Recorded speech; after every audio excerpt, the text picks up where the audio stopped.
Hello and welcome back to the LPL playoffs, and we are on match point right now. RNG have stepped off their throne and they're looking to beat someone down, and by someone I mean TOP, because that last game, there was barely any last game, it was all over out of that laning phase. Now, question coming into this one is TOP, do you have anything left? And if you do, what does it look like? Ooh. So for me, I think they need to take away something that RNG has been running through the entire series. I feel like RNG after Asian Games has been revolving their entire ban pick phase after the linchpin of Gragas. You know, the Kindred goes well with it. It's a good protection, and we've seen the basic structure of the ban pick be one side take the Braum and the other side take the Gragas for the playmaking potential. Yep. Now, I actually think you can disrupt RNG quite heavily if you do take that away and try to take away some of their early aggressive jungle picks as well. Yeah. And one thing I think TOP has been failing on is having control through mid lane and playing through mid lane this series. They haven't had that problem throughout the regular season, and throughout the last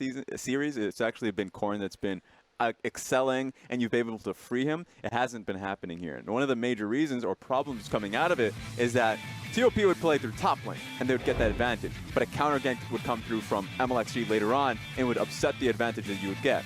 RNG would go through bottom lane in this game.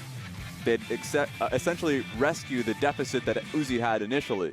And so now you're having problems where you would get leads, but because RNG is recommitting back to the fight, they would have more members because their mid laners are able to come through mode first.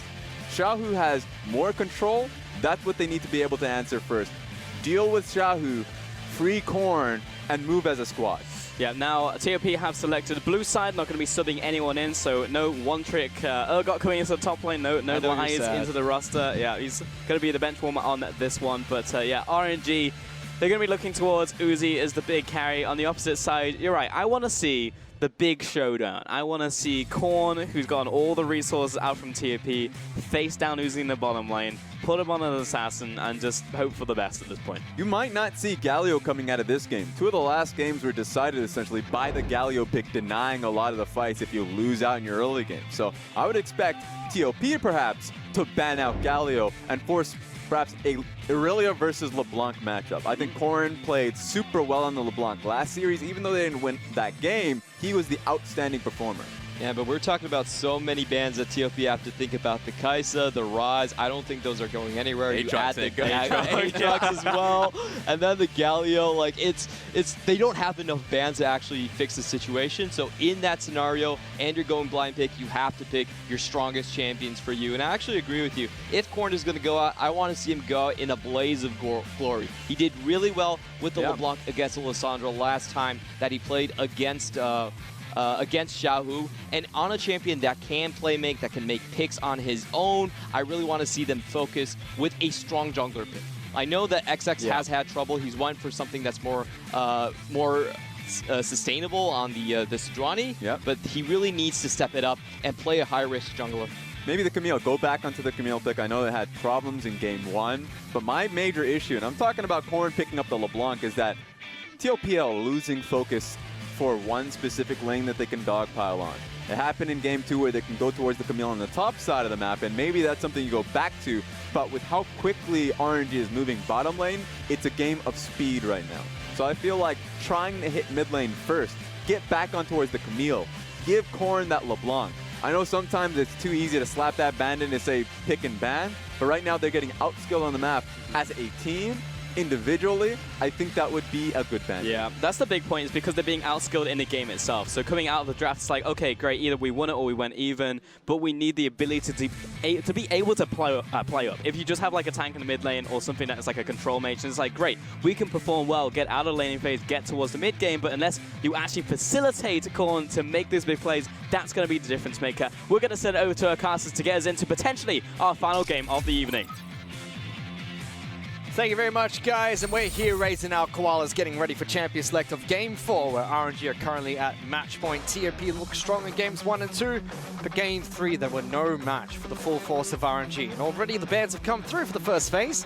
Akali, Alistar, and Swain, the same three bans that have come out the entire series for RNG. Yes. Rakan, Rise, and Kaisa banned up by TOP. This time, though, they take Aatrox and give away Uzi's Champion of Varus. Yeah, so this time they pick the Aatrox in the top lane. Something that they would have acknowledged after the last game is that the Aatrox was not being banned by RNG on the red side at all.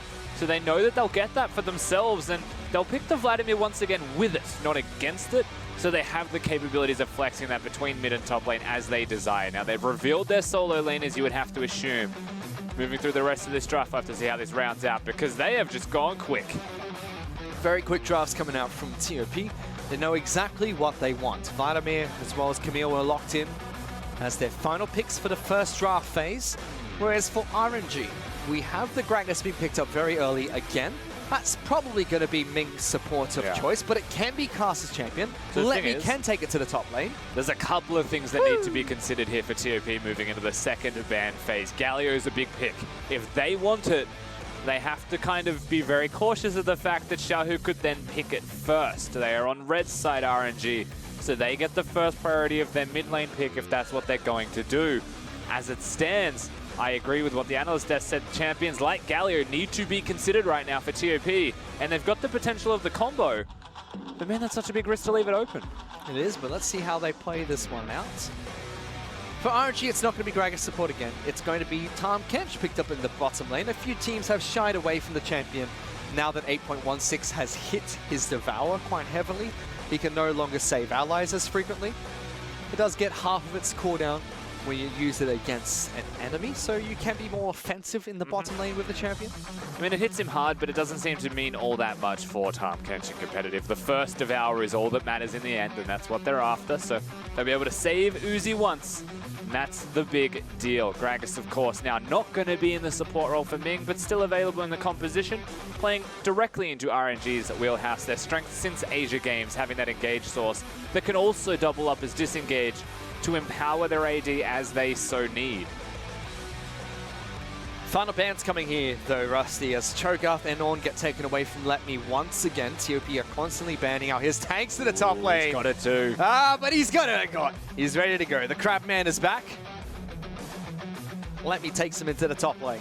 We get to see what TOP will pick in response to this one. You know that it's an Aatrox or a Vladimir in that lane, most likely, so that's where we'll have to reveal the flex, even the potential of Taric here currently perhaps into that Urgot. Now, if you're wondering why Urgot's picked, just think of him as AD Rumble, and that's all you really need to know. But it's a curious time for Urgot to be picked up a little bit more, and that's a Jax being thrown up against it. Is it going to be a Jax thrown up against it? Is it going to be Jax in the jungle? Is that a Vladimir bottom? Who knows where any of these picks are going for TOP? They're throwing the kitchen sink and more at RNG. We'll have to wait till they finish the draft. I assume it'll be a support for Cat. He was looking at the Zillion. He's looking at the Fiddlesticks now. The Zillion champions, but Fiddlesticks is the one that he goes for. So a Fiddlesticks and ex-champion in the bottom lane. We've seen Jax bottom. We've seen Vladimir bottom. I'm sure Aatrox could do it if he wants. And we know that Chelchel was the innovator of the majors. A couple of our bot laners have taken to it very quickly. Chelchel was one of those. This is where we go, 3D chess. We put Fiddlesticks in the jungle. Camille supports with Jax. If you like losing 3D chess, I think that's a very viable option. Never played. Too difficult. But Syndra gets locked in for RNG as Xiaohu's mid lane pick of choice. Now we get to see where TOP are putting their champions. It makes sense that it would be Vladimir as the bottom lane pick. Yeah, Vladimir's the most likely one to be down in that lane. Aatrox in the mid lane is against a Syndra this time around. Syndra, of course, full awareness of what he will be playing against, was locked in last by RNG. Good for the composition, but also decent for the laning phase, being a ranged champion that can last hit with a low cooldown spell. Moyu is the one who has chosen the Jax in the top lane against the Urgot. Something that I would say as a matchup goes, the Counter-Strike does negate a lot of damage and provides him with close quarters combat strengths.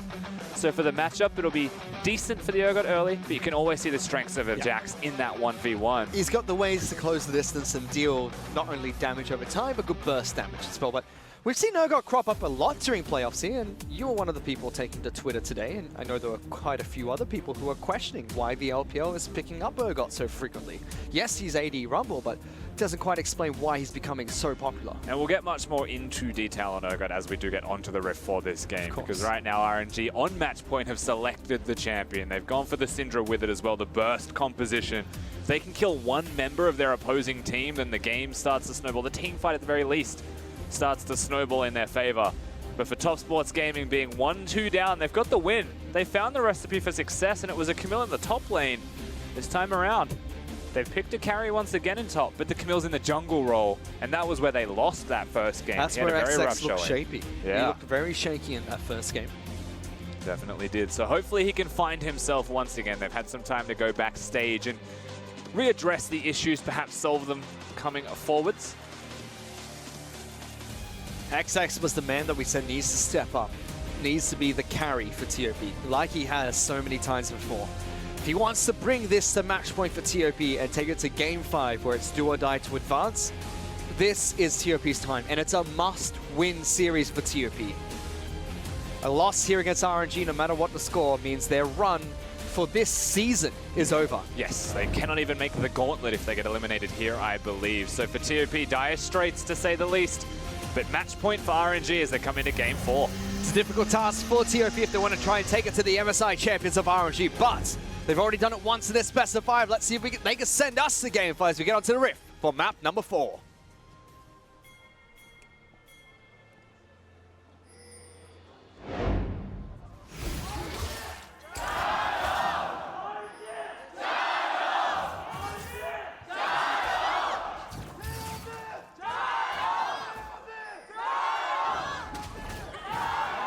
LGD! No LGD yet because Corn's in a lot of trouble. Casa. Oh, that's Whoa. a flash 49 is ticking and ticking That's and not gonna ticking. do enough. Not quite. At level 1, it was the potion used by Corn, though, so the recall has to come across. Think about the time in the game as well, 1 minute and 15 seconds if he chooses to recall and doesn't have teleport. He'll miss a large chunk of the first wave. He will. That's such a big risk from RNG's mid laner, though. You flash forwards to ignite and get an auto attack off at level 1, and it doesn't kill the target. I mean, TOP, you just put a big mark on your head for their jungler to come at you. Yep. And Corn still has both his summoner spells available as well. Yes, it will take him some time to be in a position to fight Xiaohu now. But when he is, XX can fly into that mid lane. That's an easy way for him to gank. But speaking of XX, what's he doing? He's level 1. He's level 1. He hasn't started his buff. He's waiting for 2 minutes to do the scuttle crab. Okay. That's the name of the game here for him. Well, meanwhile, Caster's just getting further and further ahead. Yeah, and I guess when you look at it, you know, a Camille that's level 1 maybe not feeling too comfortable doing a big objective in terms of, you know, that you'll lose a lot of health for that. This is a free-to-take objective. Does he hit 2 off of it? Yes, he does. He always does. So he gets towards level 2, and he's going straight towards mid lane. No summoners on Xiaohu. What better way to play it? It's a flash Camille with hook shot up. Flash. Look at the way Xiaohu's posturing, though. He doesn't want to go to the top side. Yeah, that's very smart play coming out from Xiao. You can see that Korn is playing towards that side of the map as well. Good first stun and a great flash from XX as well. Korn jumps in. Easy. First blood picked up by TOP. Yeah, no matter how much you respect the direction, he was still going to be in trouble with the distance that you can cover as a Camille. They lock him down. They get first blood. Very well done here from TOP in the expected play, but with the expected result on top of that, where there's no counter really there for Xiaohu.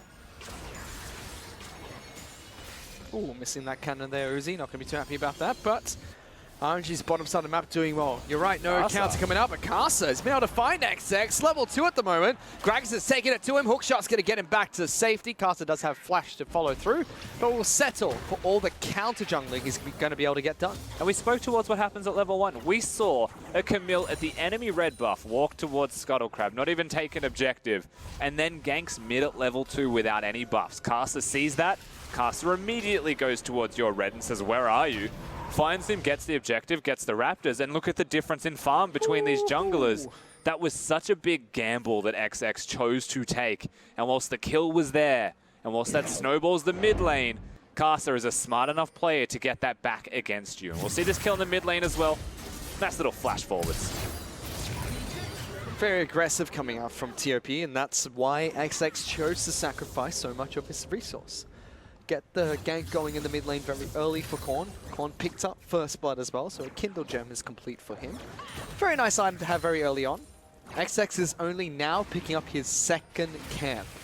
Just took down blue buff. And all I can really say at the end result of that is, what better time in a series to put all of the eggs into the Korn basket as top lane? He's not going to get the stun. And XX is still level 2 here, Rusty. Yeah. He just went from Scuttle Crab to gank. Straight back to base because Casa knocked him out of the jungle. Picked up blue buff. And straight back towards the top lane. XX is a ganking machine at the moment. It's costing him a lot. He's 20 CS behind Casa. A full level behind Gragas as well.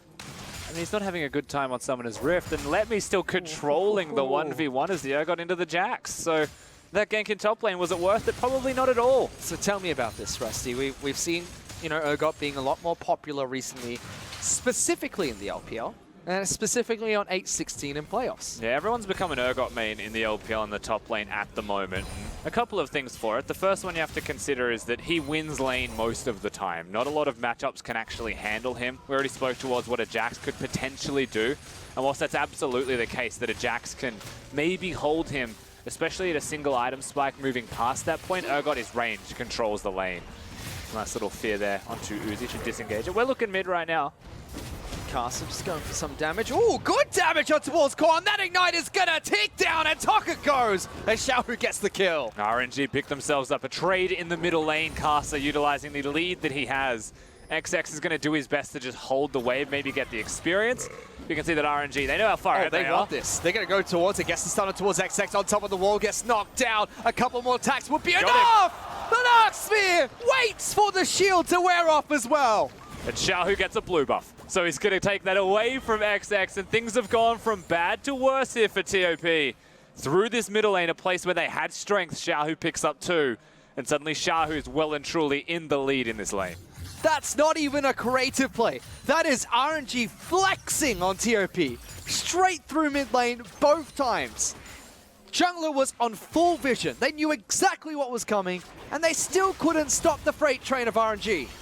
I mean, we said it earlier in the set as well. You put in Casa against XX, and the style, oh my god. Arrow to 2 knees at that point as TOP. Cat and Chelch get knocked down to 100 hit points.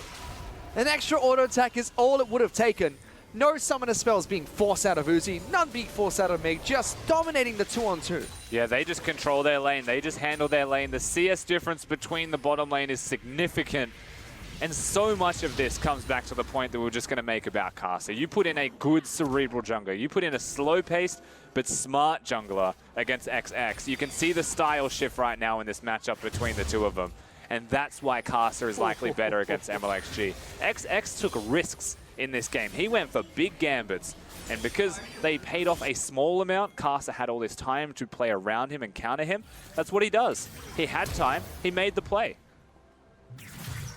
And it's paid off. RNG are sitting quite far ahead of TOP in match 4. This is match point for RNG to send them into the semifinals. All they have to do is take down TOP, who had a fantastic summer split, don't get me wrong. Xiaohu's about to pop Cat. Goodbye. Ooh. He doesn't have enough damage yet. There was no Ignite available either, so if he had Ignite, Cat was dead. See, cool guys do look at explosions. Don't just walk away. Even I thought that he was going to die. Level 5 Fiddlesticks, very squishy. No health items being picked up yet. I mean, it's close. It's not quite the one hit that you're looking for, but moving forwards, you know that it will well and truly be there. And for Fiddlesticks, waiting for 10 minutes in the game to get the activation on that stopwatch. The only time he'll have counterplay to the likes of Xiaohu. Maybe if the Aftershock is able to be procced during the time as well, get some resistances. It'll help him through surviving in exactly that. Will be around the time of his first ultimate, unless he uses it very soon. So that will help out Cat quite a bit, jumping into a fight, getting good damage down. Yep. The base damage from Fiddlesticks ultimate matters a lot for level 6, level 7. For a second, I thought Casa was just going to walk into the lane and have presence, and him being there might be something of a power play towards the outer turret. First turret in the game. Still on the cards here, and as RNG go through their 2v2 laning, it'll be the place where it goes down first. That's what you're looking at here. RNG, very easy for them to just play bot side, play towards their strength, and Uzi's always their strength. It is. And Uzi's having such a good laning phase at the moment. Ooh, Chelch getting a bit hypey there. Throws out the ultimate, but Ming was already able to put Uzi back inside his belly, keep him safe. Varus also able to put the E down, deny healing from that Hemoplague. So feeling good for himself once again as the Varus in the 2v2. Chelch used that just to get health back and clear away. It's not looking too good for the Vladimir right now in this 2v2. That was desperate. And that desperation continues. Yeah. 54 CS to 89 CS, and RNG are repeating what they did in the last match, sending everyone bottom lane. Tom Kench coming through as well. Everyone's piling in. Cat tries to flash away, but that flash was for naught. As Uzi gets another kill for RNG. Chocho survives. Shahu saved the ultimate looking for the Vladimir, but is able to get away with a lot of bonus move speed, thankfully, from being in the puddle, the blood puddle. And he gets himself to safety, but this turret is going to go down. They'll even give the solo gold to Uzi once he stops tanking the turret. As with everything, Rusty, RNG are just used to it. Give everything to Uzi. He's almost double the CS of Chocho. If it wins you international tournaments, Fish, there's no reason to change that at all. RNG don't need to reinvent the wheel here. They can just continue to play good standard League of Legends that is known and that works for them every single time. TFP are the ones that have to do something different, and Cat is he's going to put his best foot forwards here and look towards Let Me, but he doesn't have a Jax, so not sure what his plan is. See what they can do. Let Me still holding on to Ignite thanks to his unsealed spellbook. Man. Fear's going to come through. Moyu's going to jump back in, but Let Me says, sure, I'm happy to take this fight if you want. Yeah, that's not ideal. That is a point past desperation, I think it's fair to say. I got one of those champions. We mentioned already, he doesn't really lose lanes. So he's got a very strong laning phase. He's matched the Jax quite evenly. You can see 95 to 91, and that was with jungler presence up there as well.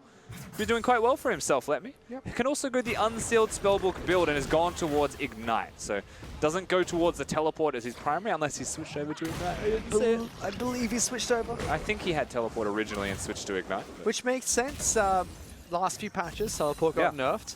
If you can run unsealed spellbook, it's a big advantage in the top lane. Well, the thing that it gives you is that you can teleport after the fact anyway. They are diving Xiao. Yeah, diving very deep as well. Xiao going to take a lot of damage, but he blows up XX before he falls.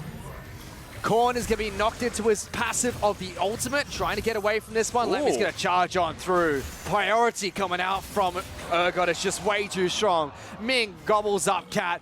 Trying to get that kill there for Casa, throws out the barrel, picks it up, donated over by RNG support. Even gifting the kill to Casa. What more could you possibly want here from RNG? They're looking clean, they're looking fantastic, and they even do it as countermeasures. Let Me in the right place at the right time. Doesn't need to teleport into the fray this time, but also has the Ignite that he could use. The unsealed spellbook coming in handy. Chocho in an attempt to defend the turret. Throws out his ultimate, so we get a lot of health back from this. Tongue Lash is good. Chocho forced to flash away as Ming says, see you, mate. We're going towards the top lane. Yeah. Good cookbook. Here's a lane they've prepared earlier. Uzi takes the turret down. RNG, once again, they grow the lead even further. Uzi's going to be a happy man. This entire time RNG were fighting and being dove and skirmishing. Free pushing top lane, free CS for Uzi. Take a turrets by himself as well. And Shahu, of course, gets locked down there because he used the stun to try and clear the wave. So he's just going to get ignited. He's going to get taken apart. Let Me use the ultimate to try and find Camille. He's got enough damage here. You can see the Ignite to follow that one up. Easy as you'd like in the 1v1. And then good guy Ming, the true support, knows the cast is coming. He's got the Predator. He's really feeling it. You don't even get to see it. He died. So does Xiaohu, as he just gets taken down there, but Caster still reckons he can pick this fight. Let Me's right behind them and just pops him. That's a fragile cat. It's a Fiddlesticks. Yeah, he's going to get taken apart, and the trade's going to be there against Xiaohu's the only one having a bad day. Perfect game for RNG besides the middle lane at the moment. Feeder. Bench him, puts a tie instead. I have a feeling Zatai would also die in that situation. Don't you talk bad about him. I mean, he's a top laner. No. He's mid. He played mid in this series. Don't you forget? This is the most pointless argument that I'm not going to have with you right now. Okay.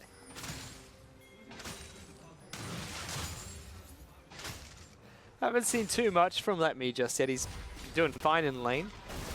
Has his stopwatch available.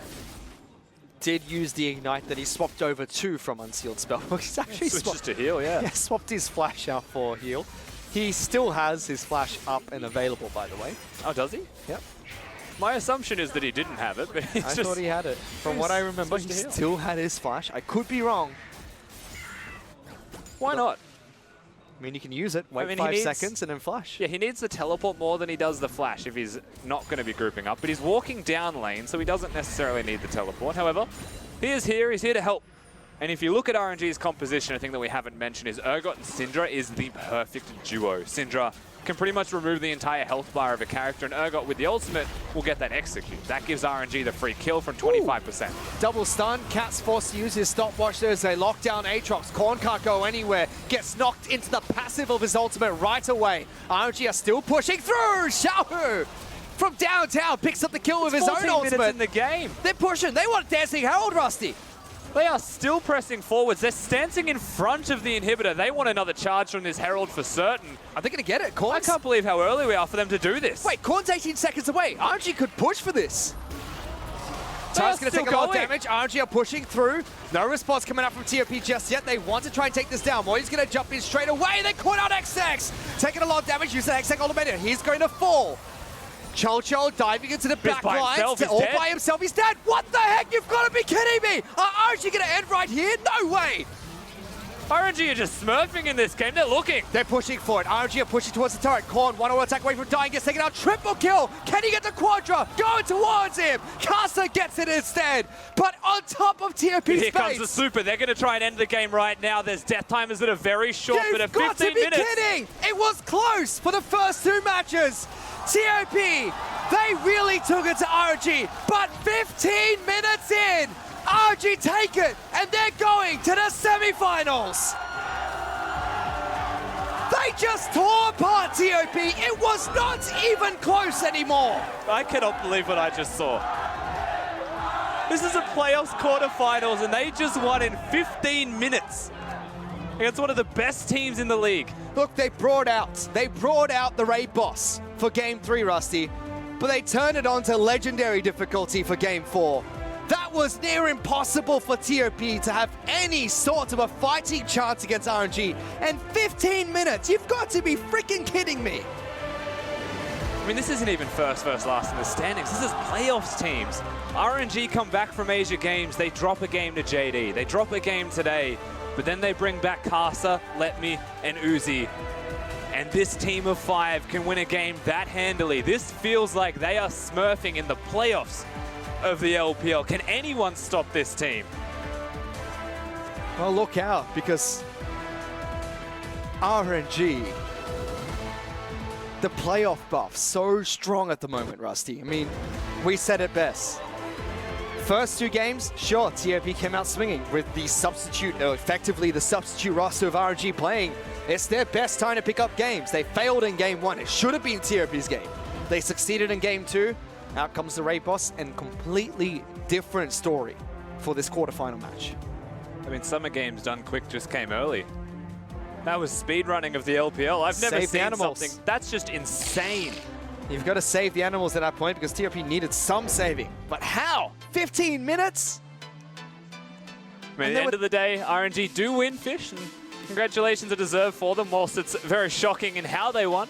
They have earned their place against Rogue Warriors. 10,000 gold ahead. They find a single pick, and that single pick translates into a fight underneath TOP's Nexus turrets. And TOP couldn't fight back. They couldn't hold. They have just made one of the best teams in the LPL look like the absolute fools, the jokesters of the league. RNG show that this is the kind of performance, man. I hope everyone in the rest of the world's watching RNG right now and they're shaking in their boots. I mean, to put it this way, Tomcash did more damage than 4 players from the side of TOP, but that's enough from us to break down this entire series. Let's send it back to the analyst desk. Hello, 911. I'd like to report a murder on Summoner's Rift. That was 15 minutes. Went backstage and I was ready to eat a sandwich, and I didn't get to eat that sandwich. So the game was done.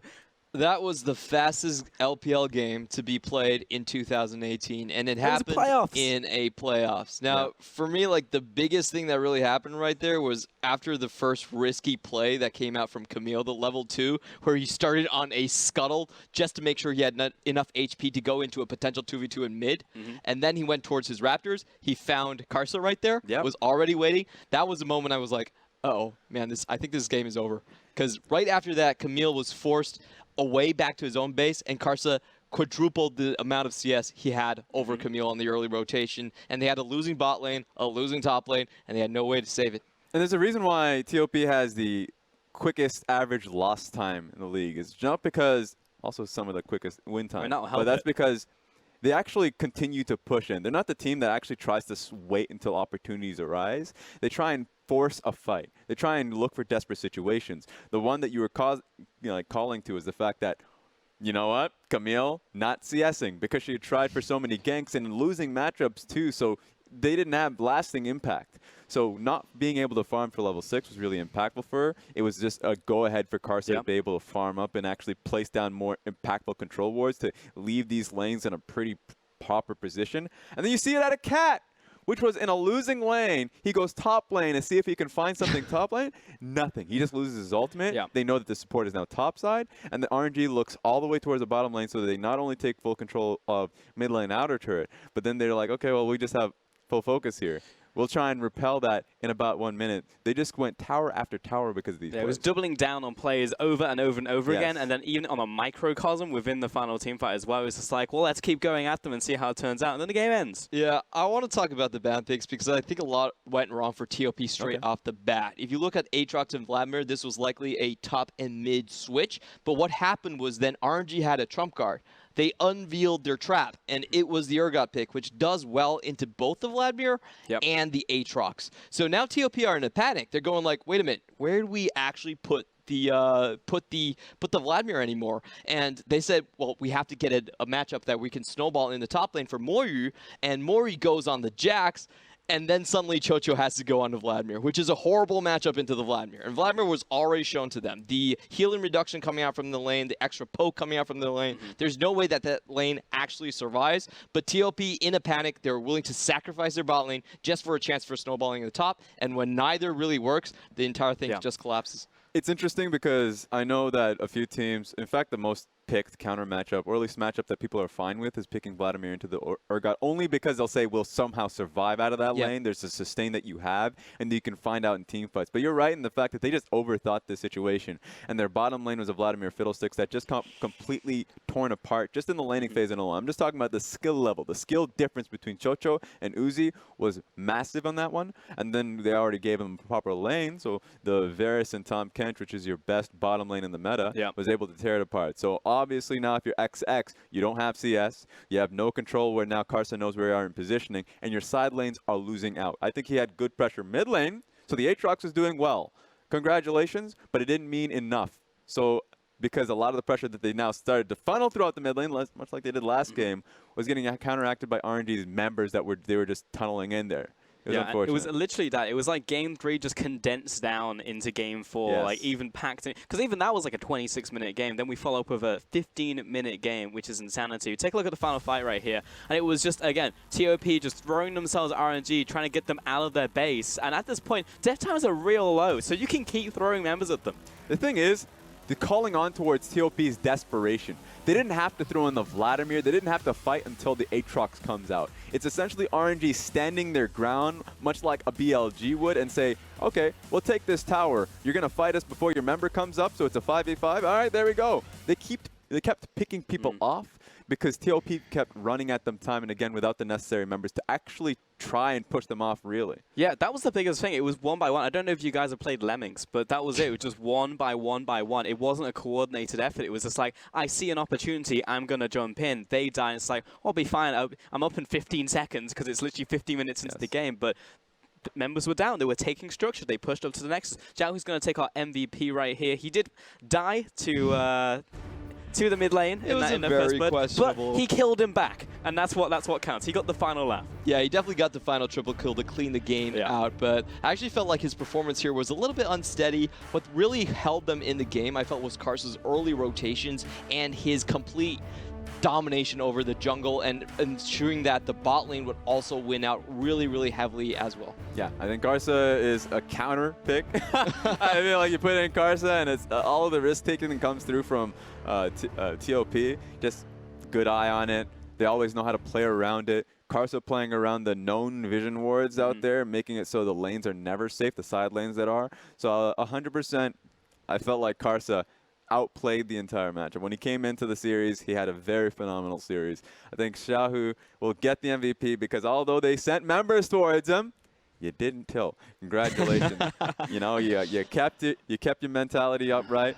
So I thought that he played well under the circumstances. Yeah, untiltable. Let's take a look at the championship points, I should say, coming out of today's matchup. Now, down there, TOP, that's going to be at the end of their run, managed to get themselves 10 points here in summer, but that will be at the end of it. Meanwhile, RNG sat still at the top, 130 points total. So I just want to see top 3, of course, EDG, Rogue Warriors, and RNG, how that ends up going up. Because remember, Rogue Warriors and RNG is going to be the next set that you see. I don't even think about top 3 because you could be seeing JD actually sneak in. True. So when you're talking about EDG in that top 3, I'm like, wait a minute, you don't know that's actually going to happen. But closing it off on TOP, even if JD Gaming lose tomorrow and they don't get their 10 points, they will still supersede TOP in terms of championship points because they have more net wins. So unfortunately for TOP, this is the end of their 2018 story. Yes, it is, but it's not the end of many other teams. We take a look at the bracket here as well. Many of the teams have a long ways to go. RNG starting in the quarterfinals now. In the semifinals, we'll be taking on Rogue Warriors. That will happen on the 9th. And as you can see, just back-to-back best-of-5s from September 5th all the way through to the end of semifinals. True to the words of a playoff gauntlet, you're rolling. So for TOP, congratulations for getting this far. But you're right, RNG in 2 days will go up against Rogue Warriors. And for tomorrow, EDG versus JD, that one's going to be the most competitive match you've seen thus far. Yeah, that's definitely the most contested one. Personally, I'm leaning a little bit more towards EDG after watching JD Gaming's performance and kind of their struggles a little bit with FPX. But what are your thoughts on that matchup? Because that one's definitely the one that has everyone split in terms of opinions. I know the producers will not trust me anymore because I think anyone does, to be honest. Yeah, I don't know anymore. I'm going to say I'll give it to EDG on what seems like a cop-out. Because while JDG are a team that has succeeded them time and again in the regular season, going into the playoffs, it feels like they're a better team-fighting team, and that's EDG keeps like falling and slipping over. But it's playoffs, and that's where it comes down to EDG last time around. People didn't expect EDG to go into the finals. They were weak last time, too, in the spring split. But the issue is that certain members came out.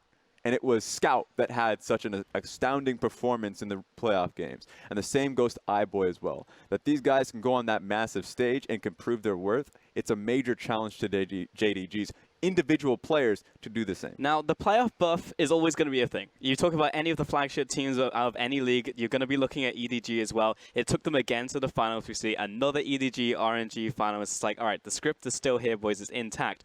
But then the cracks started showing. RNG, first time they actually managed to take down EDG. Coming into summer, the question is, has the cracks turned into just them splitting apart, right? Like EDG, we've seen the problems from them all split long. We saw that massive losing streak all the way through the middle of the split. And then we have JD right here, only looking better and better and better as we accelerate into the quarterfinals. I think the biggest matchup is going to come down to their jungler, because I think that's where EDG can have the highest highs and the lowest lows at the same time. Clearlove, he has a very limited champion pool. Haro still a little bit limited in terms of the experience and the shot calling down the stretch. So they're caught between difficult situations, and from what we've seen this split, JD Gaming actually ran them off the map once they got an early game lead. So that jungle matchup between Haro, Clearlove, potentially one of those two against Clid is going to be the big one that I watch tomorrow. By all means, it feels like just based off the team play alone, and I feel like Clid's outperforming in the regular season, it should be JDG. Yeah. But my issue is that when it comes to it, we need to see pressure-wise if Yagao could come out as a superstar, if Loken can do the same, and if Clid can keep consistent. These are these names that I really want to track going into tomorrow's games. Because when it comes to those two teams just clashing heads, I think JDG should do it, and that's why I'm opening up the flip-flopping, all right? We have 1 day. We have 24 hours. 24 hours. You can keep track of it. See how much I keep swapping over. But for now, I'm going to say it goes to 5 games, and that EDG will take Raz, it's about the final 5 minutes when you submit your final prediction. Oh, yeah. Not about the 24 hours that leads up to this. It's when you actually lock it in. But no, like you're talking about the individual players, and for me, it's definitely about the individual players. Like if you're looking towards JD, controversial question right here, do they have the better players pound for pound over EDG right now? Oh, wow. Because you look at top lane and look how strong Zoom has been individually. I'd say top side, yes. Yeah. I say bot side, no. I would say with EDG that individual players, I would say they have it. Just because iBoy, first dang split was in Worlds and he came out with incredible plays. And then I think Ray, while there are issues of where the pressure goes and sometimes he gets double teamed in those plays, he's a carry player too. I think he can match with Zoom. I think Zoom is far more consistent and has been in tune with the team's plays. So it always comes down to when it comes to individuals, sure, but it's Season 8. Individuality. we'll have to see if EDG can come together as a team. I mean, just the fact there's a debate over which team is going to take this one. This is EDG that we're discussing right here in the quarterfinals, I think is super interesting. But for now, that was a small preview. We're going to be coming with you, at you with that series tomorrow and another best of 5 in our quarterfinals. For now, though, we're going to close out the show on behalf of myself, my analysts, everyone on the English broadcast crew. Thank you so much for watching. We'll see you again tomorrow.